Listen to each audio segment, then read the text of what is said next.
Mr. Speaker, in the House on June 25th, the Jobs Minister stated that minimum wage increases were not killing jobs. In fact, she said TELUS was investing money to create 1,500 jobs. Earlier this month, TELUS announced that they would reduce their workforce by 1,500 positions in the fourth quarter. Alberta employment has dropped by 10,800 in October alone. My question to the minister: given that your government was wrong in the spring about job investment in Alberta, wrong about the minimum wage, when will the government put a plan in place where Albertans can actually get good jobs to support their families? Thank you very much, Mr. Speaker. I completely reject the premise of that question, Mr. Speaker. I still believe, as do many economists, that putting more money into the pockets of low-income Albertans will ultimately generate more economic activity.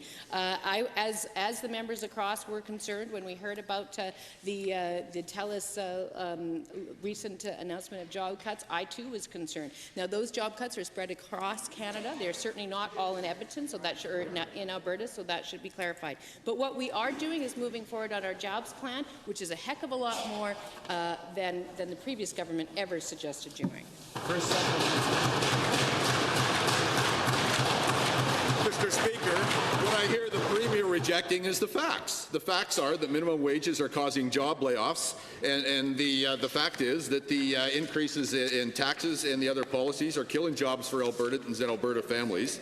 And what Alberta families want to know is when will the Premier stop rejecting the facts and start accepting the facts that her policies are actually taking jobs and work away from Albertans, and scratch things and start putting into place a real policy, real job creation plan that will actually help Albertans have jobs that will support their families, not poverty-level jobs, good-paying jobs. Honourable Premier. Well, thank you very much, Mr. Speaker. As I've said, through our job incentive program, we will be creating up to 27,000 jobs. Through our addition to the capital plan, as above and beyond what was previously planned, we will be creating between 8,000 and 10,000 new jobs.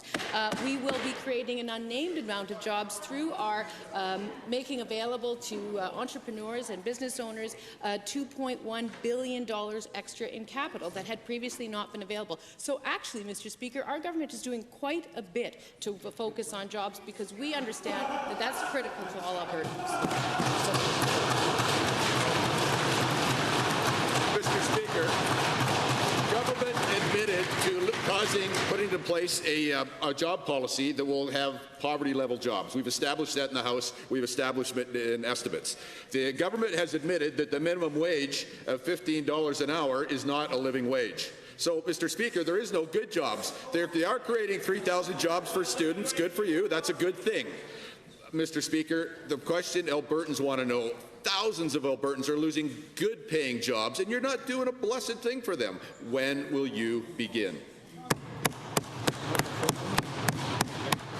Well, Mr. Speaker, I continue to find it ironic that the member across, who not only was a minister in the previous government, but was the Minister of Labour in the previous government, and so was directly responsible for maintaining the lowest minimum wage in the country, and then is now complaining that a $35,000 a year job is not good enough. And I will grant you, that's not a lot to live on, but it's sure a lot more than what they were living on with $9.25 an hour, which was what this guy was overseeing. So I find this quite rich, and ultimately, as I've said a number of times, we have a multi-pronged plan for job creation, and we will continue to work on it on behalf of